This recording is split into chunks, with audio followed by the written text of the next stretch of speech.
Okay, so I was just about to finish this video when I just had this feeling that something just wasn't right with this product. So I went back to the page where I bought it and I looked at the pictures and this is what I saw. So look closely at this picture right here, okay, of the statue. Just take a good look at it. Alright, now let's look at mine.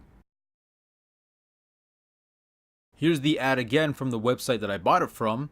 Now let's look at the ad on the back of the box.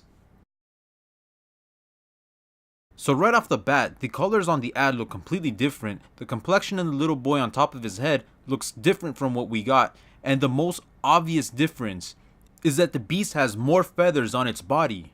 And I'm just surprised that there's no mention of this online anywhere. I've looked at the reviews on the website, nobody's mentioned it. So instead of leaving this part for the end of the video, I'm going to put it at the beginning so that anybody that's watching this video can actually see this. Personally, I don't know what I'm gonna do. I may even just return this item.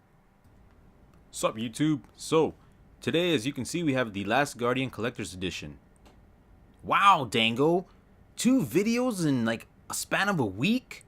You must be dying! Yes, I am. From old age! So as always, let's just jump right into it. First off, this is just a sleeve on the box, so let me get that off real quick.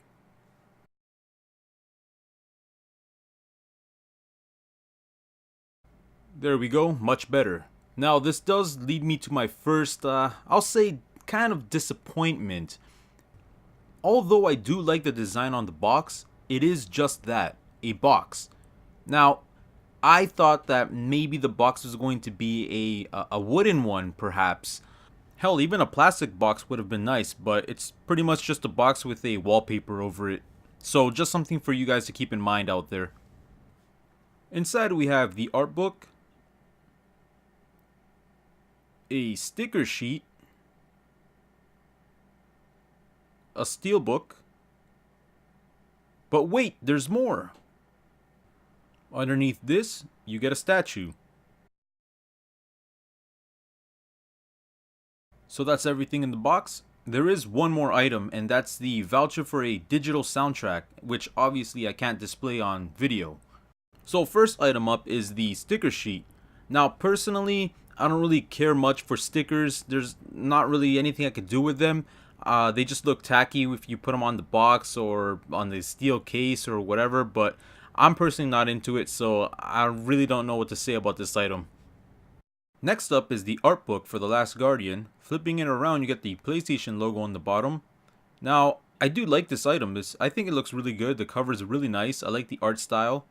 So let's just see what's inside. So the first few pages look to be blank. I'm guessing this is where you can put your stickers if you want to. I'll show a few pages just to get an idea of what this book contains.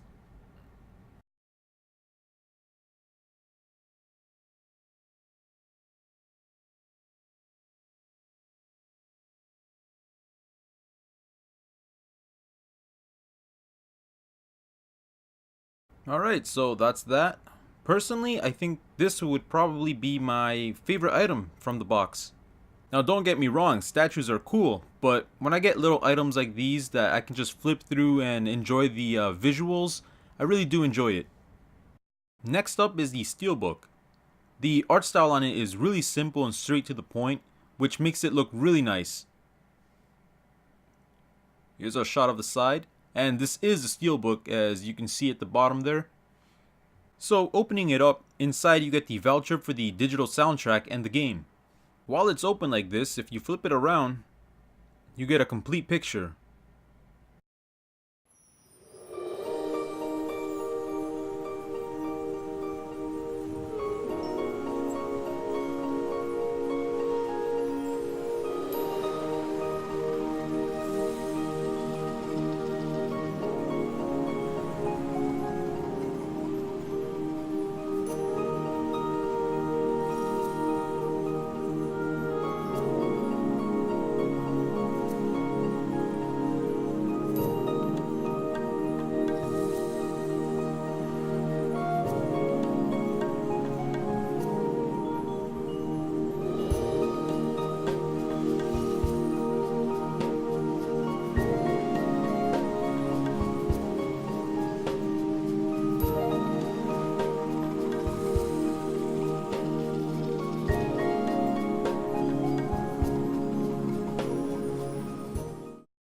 Okay, so let's go into some further details with this item.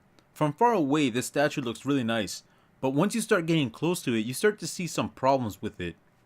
To start off, despite the size of this base, it's just one big, cheap quality, lightweight lump of plastic, and it also feels hollow. You can brush through the whiskers, but that's also plastic. However, when you move up from the base to the actual character, the character is a lot better. It feels a lot better, and the details are really good. The paint work is great in some places, but not so great in other places. Like the head of the beast is well done, but then you move up to the horns and they don't look that good. And the little boy on top, they did a decent job for something that size. Down here on the tail, the way they painted it and the way it looks up close, it just looks like a log. I just feel as if they could have added some fabric, like maybe some wool here and there to give it a little bit more detail, especially down here on the grass. Because down here on the grass, it just looks really bad, low quality, cheap, it's terrible. They could have just added a fabric on the grass, something more to the stones, foliage. I mean, like if you're into do-it-yourself projects, maybe this is a good thing. You can add some modifications and make it look even better. Okay, to wrap this up, I'll say this. Overall, it's good. It's just the base that really drags it down. And this is just my opinion, but I'll say this. If you really want the collector's edition, if you haven't already gotten it, if you go online and you find a scalper's price, it is not worth over $200. That is for sure. I can tell you it is not worth over $200. If you find it for, let's say, $100, I would say that's alright if you really want the collector's edition.